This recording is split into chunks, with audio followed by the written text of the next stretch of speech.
All Black spaces and places have long decorated the landscape of the Black Americas.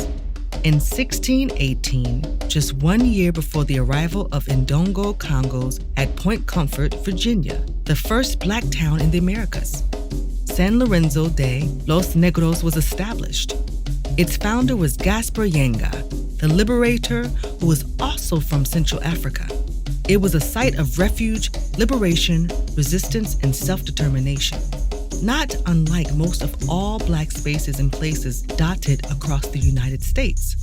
There were hundreds of hamlets, enclaves, settlements, and villages. Some were collectives of family and loosely related people. Frogtown, Maddoxtown, Zion Hill, Shake Rag, Clifton, Duncantown, Low Station, Little Egypt, Deerfield, Top Hat, the Black Bottoms, the Shilohs, the Africas, Buck Ridge, Poker's Patch, Payne's Crossing. There were larger towns: Hill City, Free Hills, Nicodemus, Lima, Boley, Allensworth, Audacious, the Promised Lands, Keystone, and Lincoln Heights. And they were all Black communities that evolved: Harlem, Haiti, Greenwood, Cherry Hill, Lee Harvard, Black Walnut Hills, and East Cleveland, Ohio. More than neighborhoods, our early Black spaces were centers of tradition, culture, art, learning, and business. There were sites of collective work and responsibility, undergirded by spirituality and pioneer spirit. We were insulated, safe, and full of potential. We knew who we were, and we were surrounded by what we could be. Our Black spaces and their founders were the manifestation of creativity, Kuumba in full practice. Also common to our all-Black spaces was the common enemy and a centuries-old playbook for their destruction. The same strategies, tactics, and political maneuvers that wiped most of them off the map are still in play, and no amount of truth, reconciliation, rationalization, amnesia, or symbolic gesturing can mask and or hide the facts and intent. Today, there are people of a certain generation who are the last to have lived and thrived in our all-Black communities and who understand those dynamics. So for those who remain and feel the ancestral fire, the task is to strive to uphold our forebears' tradition of pride and self-determination, to be those all-Black spaces anywhere and everywhere we are, because we have seen that those who fail to remember and learn from history are doomed to repeat it. The best and worst of times. East Cleveland is a city in Cuyahoga County and is the first suburb encountered when traveling east from Cleveland. The population was 13,792 at the 2020 census. East Cleveland is bordered by the cities of Cleveland and Cleveland Heights. East Cleveland was incorporated as a village in 1895 and became a city in 1911. East Cleveland is home to General Electric Nella Park, the world's first industrial park. At one time, Nella Park was headquarters for GE Lighting and was the city's second largest employer. Nella Park, as of March 2022, was sold to the Phoenix Investors, a national commercial real estate company headquartered in Milwaukee. Heron Road Hospital, a satellite hospital of the Cleveland Clinic, was the city's largest employer. Heron Road Hospital was a notable healthcare facility, being the only Level 2 trauma center on the Near East Side. Heron Road Hospital closed in early spring of 2011. The loss of GE Lighting in Heron Road Hospital has had a devastating economic impact on East Cleveland's tax base and employment. East Cleveland as a city has historically shifted from the best of times to the worst of times. A city of the world's first billionaire, John D. Rockefeller, in Millionaires Row, to America's fourth poorest city. Since 1950, East Cleveland has experienced a dramatic rise in poverty, a fall in home values, and a loss of more than half its population. And how are the children and seniors, canaries in the mine? Those in the dawn and dusk of life, children and seniors, are the vulnerable population and are the hardest hit during a downturn in the socioeconomic conditions of an area.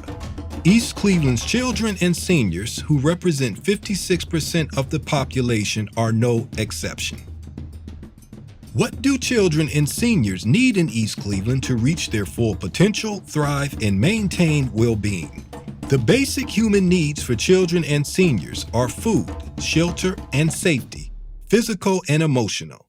The basic needs for children and seniors must be satisfied in order to address complex mental and physical health. The difficulty of fulfilling basic human needs is exacerbated for populations living in poverty, fixed incomes, and environments of violence and crime. The need of safety is the foremost issue that exists in East Cleveland.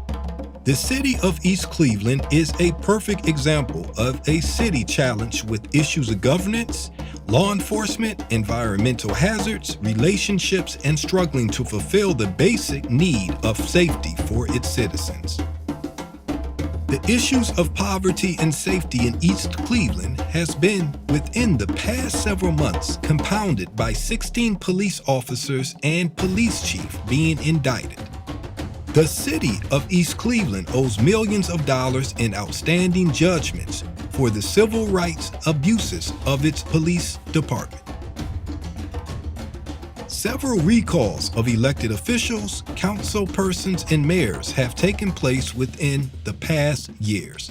Student performance on the state of Ohio standardized tests are continuously the lowest in the state of Ohio, and has resulted in the East Cleveland Public Schools being taken over with the replacement of the superintendent of schools and the elected Board of Education stripped of their responsibilities by the state of Ohio. A toxic waste landfill had to be removed by regulatory bodies from the city of East Cleveland for safety and environmental hazardous reasons. Yes, the city of East Cleveland is struggling to fulfill its obligations for the safety needs of its residents. Basic safety needs are as follows: a nonviolent home, school, and community situation. Do not feel safe at home, school, or in the community. Physical safety. Need for reliable and trustworthy law enforcement, emergency services, threat to health or property. Housing and other properties.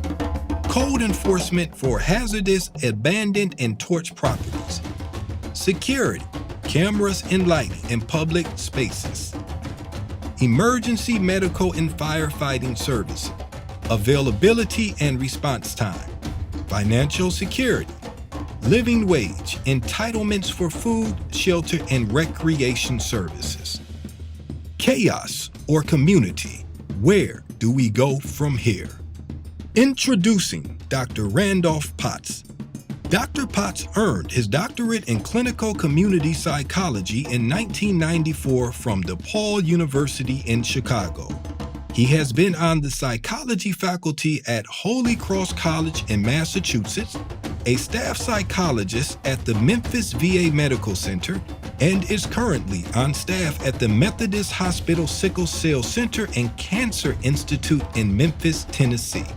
Dr. Potts developed and facilitated a rites of passage program in a medium security prison, has provided direct mental health services for members of our community who are incarcerated, and has co-facilitated a group for family members of homicide victims.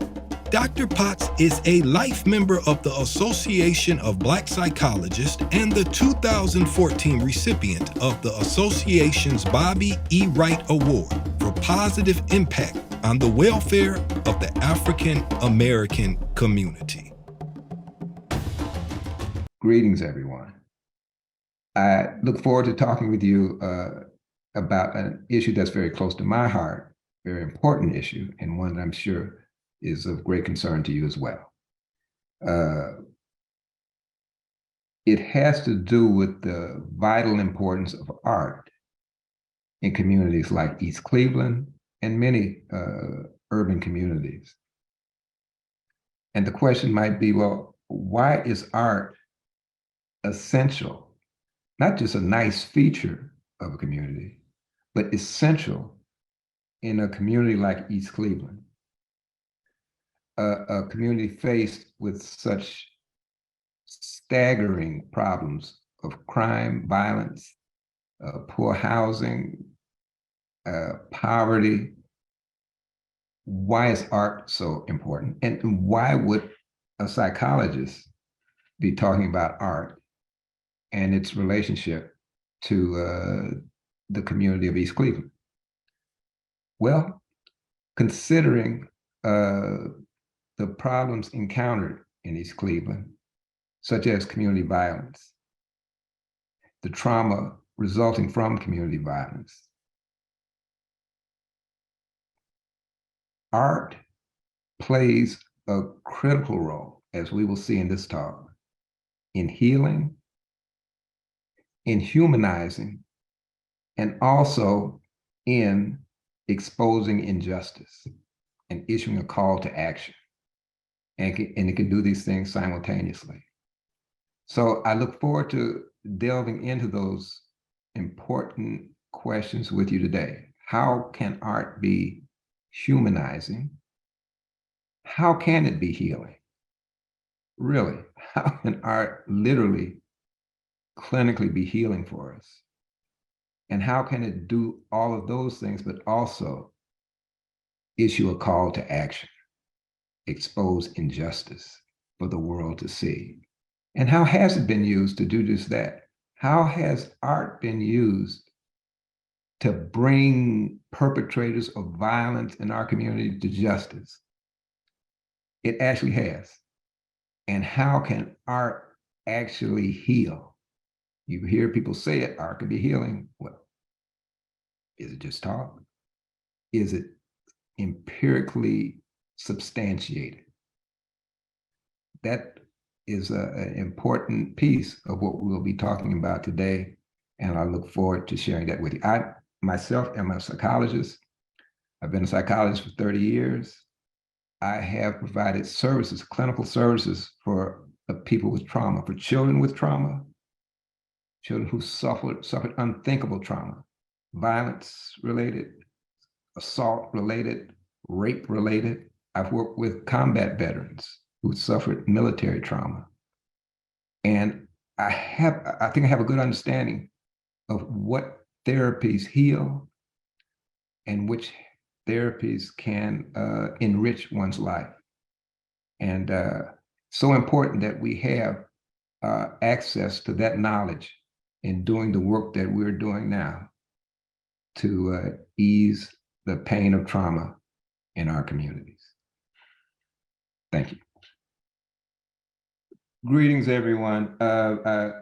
Thank you for the opportunity to talk about some issues close to my heart, and I know close to yours. In talking with Manon and Navasha and Elder Hill, I know that there have been some very challenging, difficult, painful experiences impacting the community of East Cleveland for a good while now.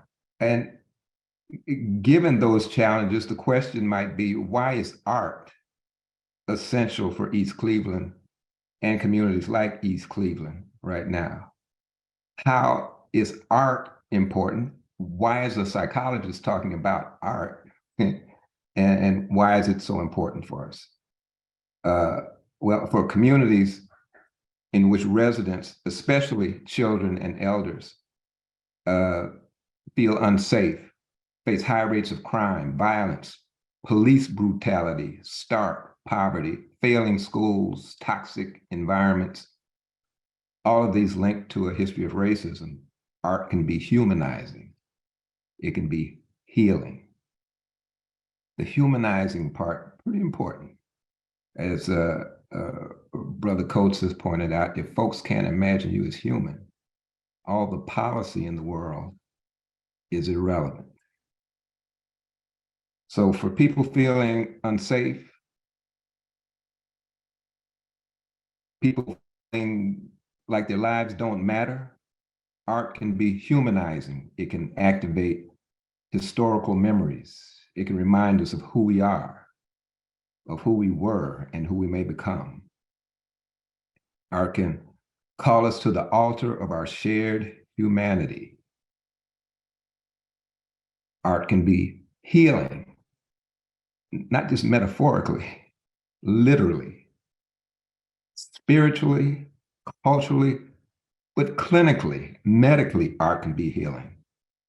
There's abundant historical experience as well as empirical research showing that art, music, visual arts, poetry, film, theater, dance, movement help in processing and recovering from trauma. Well, just how, we'll even talk a bit about that. Also importantly, art can be an act of resistance. It can expose injustice for the world to see, and it can issue a call to action. But you might say, hold on, how can images such as these you see below there be transformed in art and acts of resistance? Well, let's start with the picture of Laura Nelson on the left.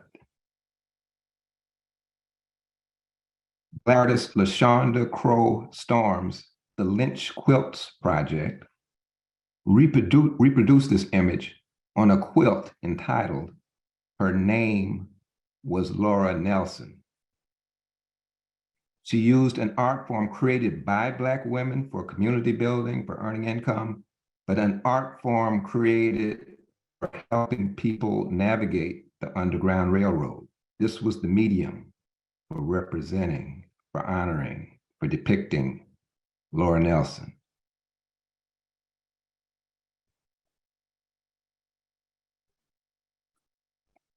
Citizen photojournalist Darnella Frazier was 17 years old when she courageously video recorded the murder of George Floyd. She was awarded the 2021 Pulitzer Prize for her video that spurred protests against police brutality around the world. And very importantly, her art, her photojournalism led to the conviction of his murderer. Now that's pretty powerful. Why is art for resistance needed in East Cleveland? Well, there are many reasons, as I'm sure you know better than me. There are many reasons, but here are just a few.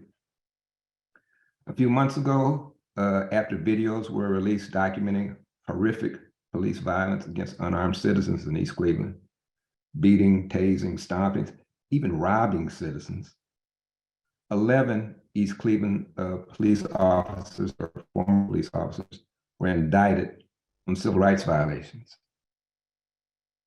And on November 29th of 2012, a few years ago, but particularly important still, Melissa Williams and Timothy Russell were surrounded in the parking lot of the Heritage Middle School in East Cleveland by police officers, and 13 police officers fired at them. They fired 137 times as they sat in their car, killing them both. Neither victim was armed. Neither had a weapon. One of the officers was charged, but a county judge released all charges. Now, particularly significant here, at the time of that execution-style shooting, Heritage Middle School was the site of one of the sites of the Journey Rites of Passage program. The Journey Rites of Passage program being a local and national youth development program founded and implemented by Paul and Marquita Hill. And one of the students in the Journey Project was a participant in the Journey Rites of Passage program. And he was, pardon me, one of the student in the Journey Rites of Passage program at Heritage Middle School was the cousin of Melissa Williams. In a healing circle for the students following the murder in their school campus parking lot, this student was able to express feelings of being very disturbed at how the police murdered his cousin and her friend, and talked about how distressing that the police officer was able to get away with murder. And what was important about this healing circle was that students got to talk in depth about their pain at such violence in the community. In fact, when asked, what don't you like about living in your city? The most frequent response was the violence, the killings, the shootings. Make sure you can see that. Should have had that better organized. Yeah, the violence, the killings, the shootings. Because beyond the police violence, in 2019, the murder rate in East Cleveland was triple the national murder rate. So you can see then, for many reasons, trauma in East Cleveland is having a devastating impact on our youth and our elders and all. But understand that racism's harm to communities like this are more than just the physical brutality inflicted upon the people by police or the physical brutality inflicted by shootings in the community. The Centers for Disease Control, under the Obama administration in April of 2021, released a statement describing racism as a serious public health threat. And systemic racism, beyond the brutality of physical violence, can impact one in a deadly way, but in a greater variety of ways. Systemic racism can determine where you live, the quality of water you drink, the air you breathe, the foods to which you have access, the health care you receive, and the quality of education that children receive. And systemic racism has resulted in stark, severe racial disparities in health and mortality. I think I saw some data provided by Elder Hill, actually, where the life expectancy for Black people in the community, 6 years shorter than those of white people in the community. So racism can kill you just as dead as a bullet, but it might not necessarily be the direct physical brutality. You have heard about the water in Flint, the toxic water in Flint, contaminated with lead. You've heard about air in what they call Cancer Alley in Louisiana and other impoverished Black communities. In East Cleveland, as most of you know, there's a Noble Road dump. And an activist pointed out that one of the worst toxic dump sites in Ohio was dumped on the back of the people on Noble Road.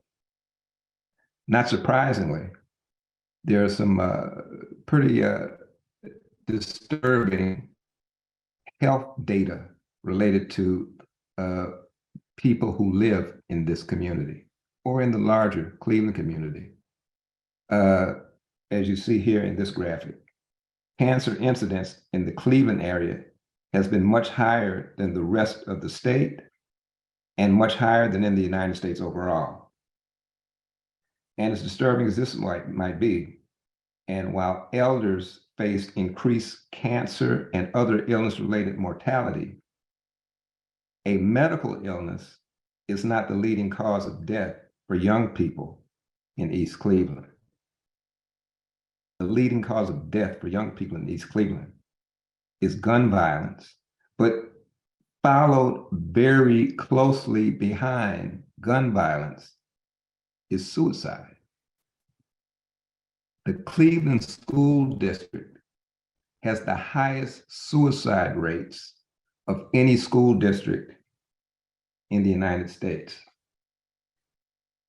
2 out of 10 high school students in Cleveland schools tried to kill themselves in 2015. Some contributing factors listed in this news article. The school district has the second highest poverty rate in the United States, with nearly 4,000 homeless students. For many students, their only meal is eaten at school. These are things that can make one feel like that life doesn't matter so much. Important to keep in mind that the suicides in Black communities is a phenomenon. As seen in this Washington Post article, citing Journal of American Medical Association Pediatrics, how the suicide rates for Black children is twice that of white children. And also that the direct article in the Journal in Pediatrics, that same very grim finding. These suicides, though, as you know, are occurring within the context of larger community violence, of community trauma.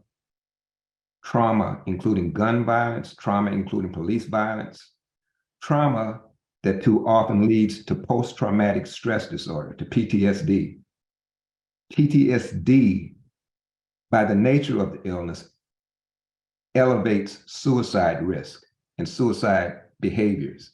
And in fact, there's a study in Baltimore, a study of 1,700 young adults in that community, 71% of those in the study were African American, that shows post-traumatic stress disorder as being the strongest independent predictor of attempted suicide.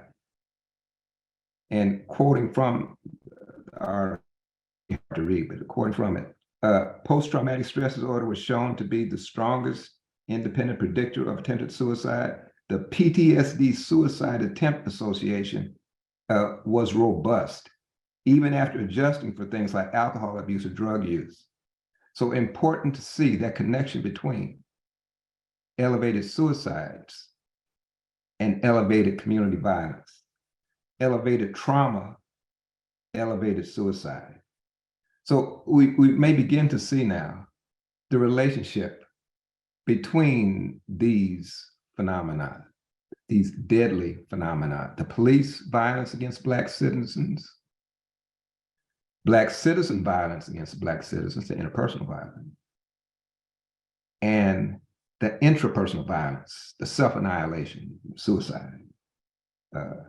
But more is needed for us to fully understand this phenomenon. And so how do you explain this? How do you explain the viciousness of the police violence, 137 shots into unarmed citizens? Why the intensity, why the frequency of it? Why the pervasiveness of it? And how does that connect with citizen violence?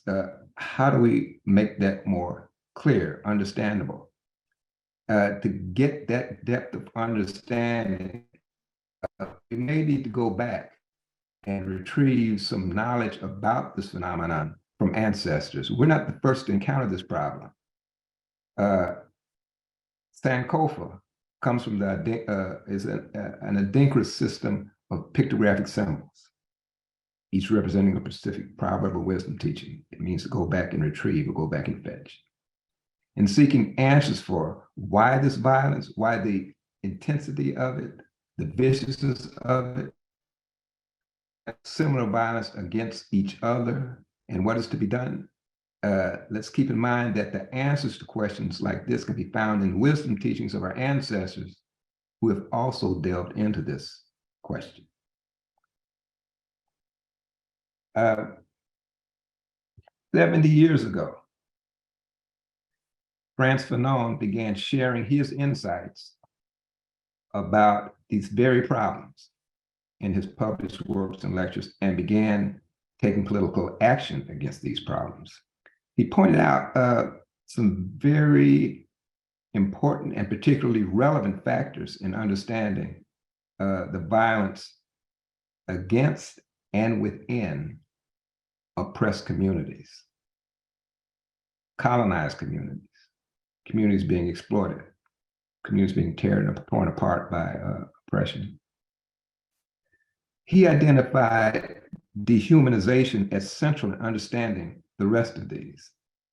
Dehumanization as helping us understand the violence perpetrated against us, what we would call the vertical violence coming down from those in higher places of authority. And he would talk about dehumanization as relevant in understanding the horizontal violence, what he would call horizontal violence, meaning the violence towards each other.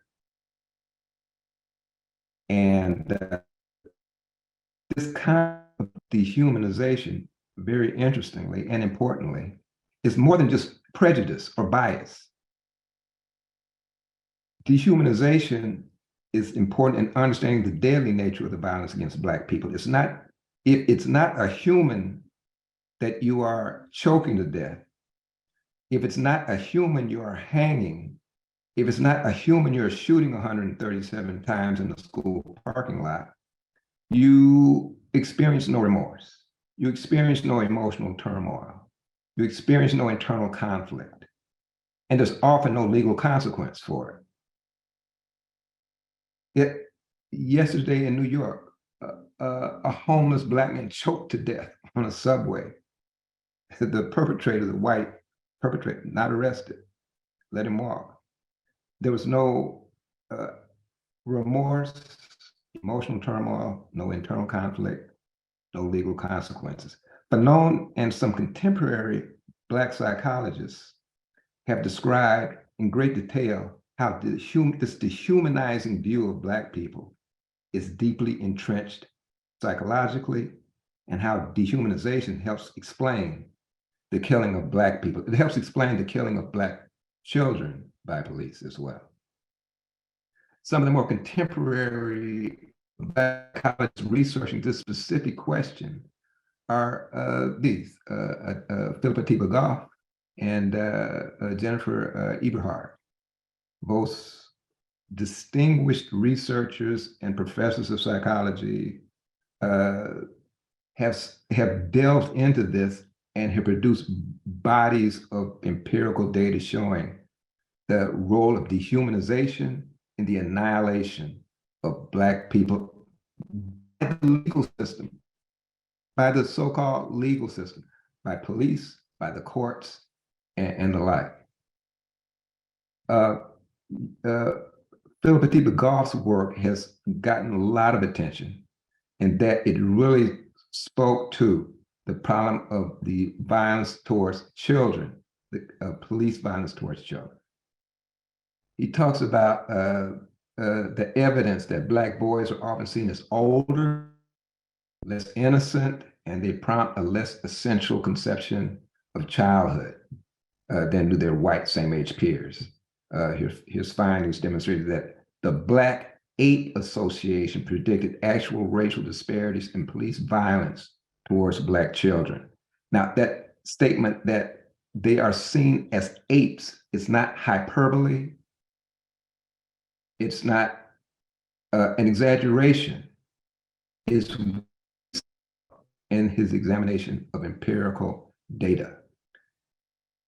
And we saw confirmation of that problem 2 months ago, when Attorney General Merrick Garland gave his statement on the civil rights violations of the Louisville Metro Police Department following the Justice Department's investigation of the murder of Breonna Taylor.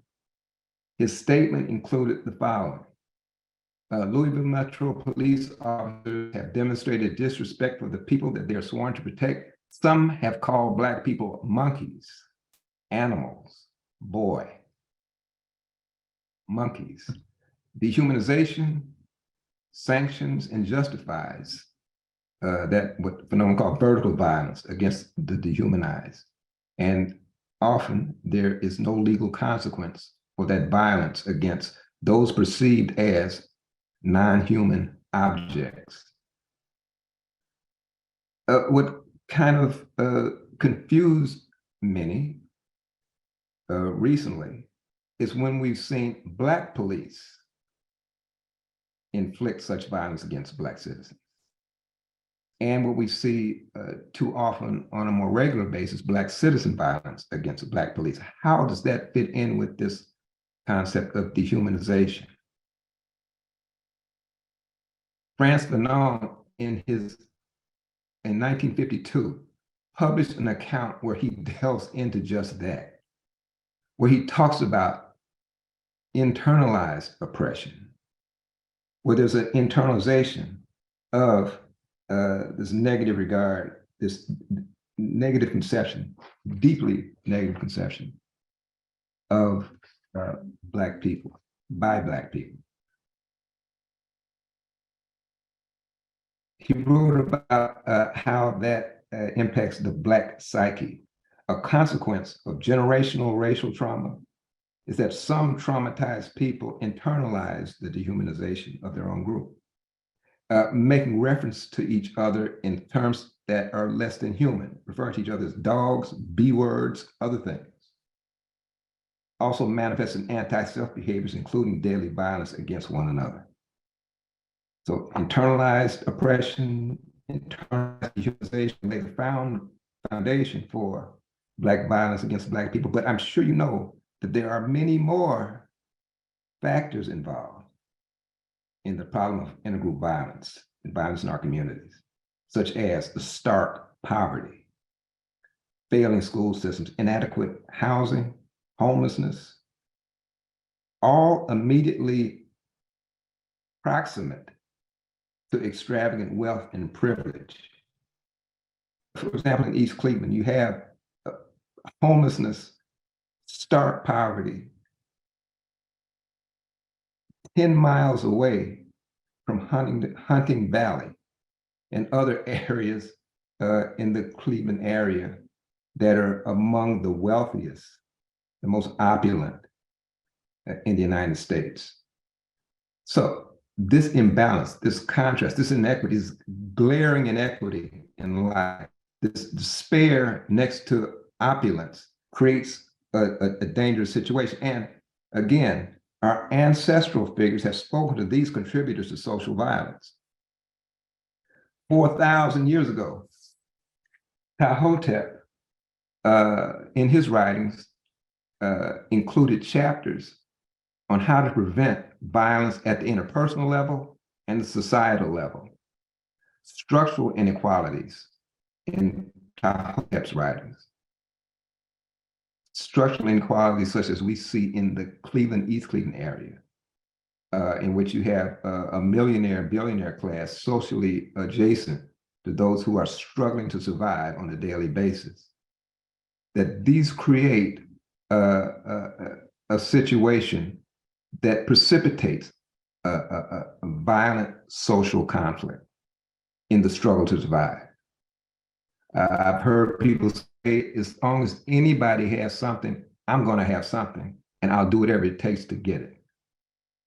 So Ptahhotep's prescription for community violence was a more just, fair organization of society, more equitable distribution of society, of society's resources and opportunities to counter the imbalance that we face.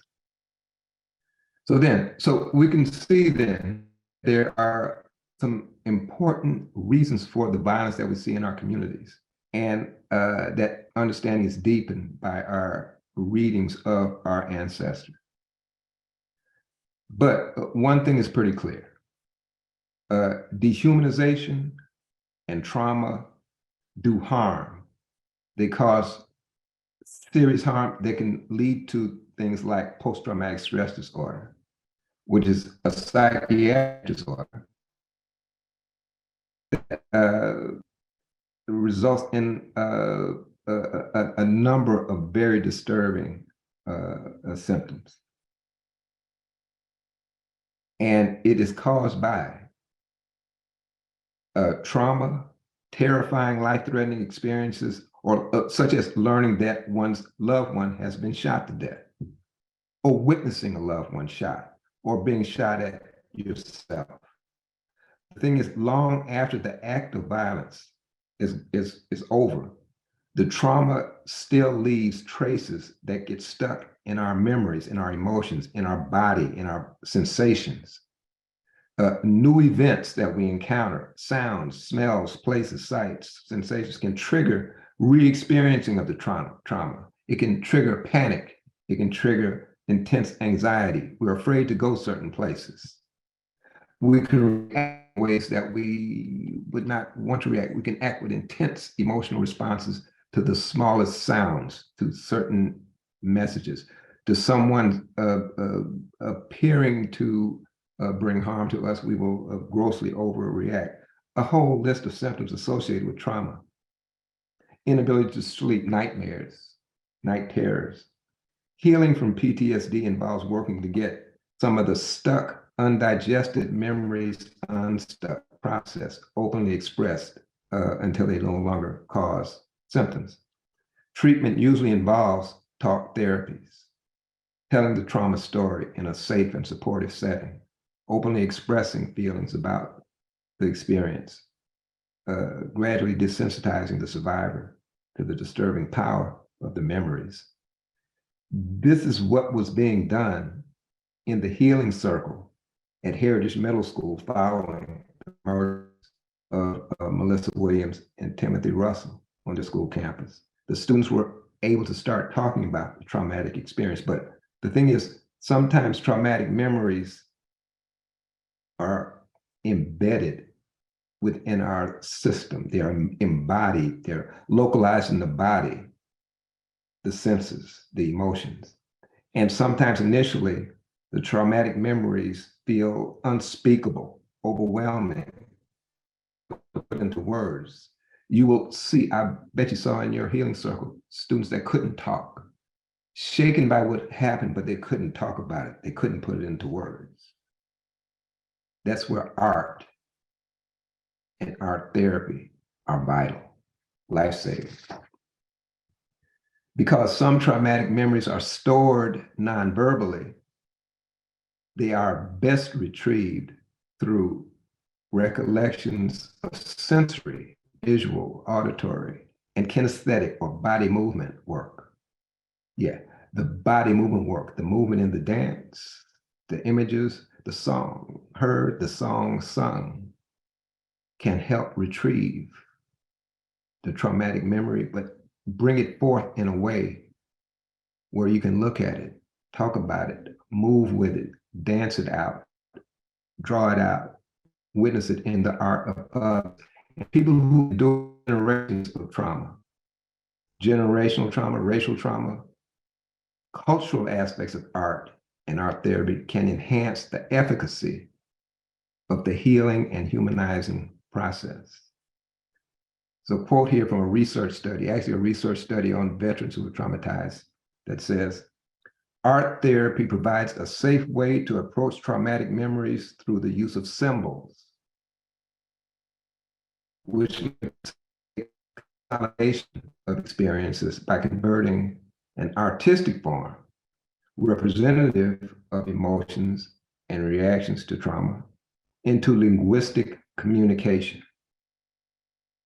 A student who was not able to verbally talk about what he witnessed in his community, what happened to him in his community, that can be brought forth symbolically through art, and through that, therefore, into linguistic communication.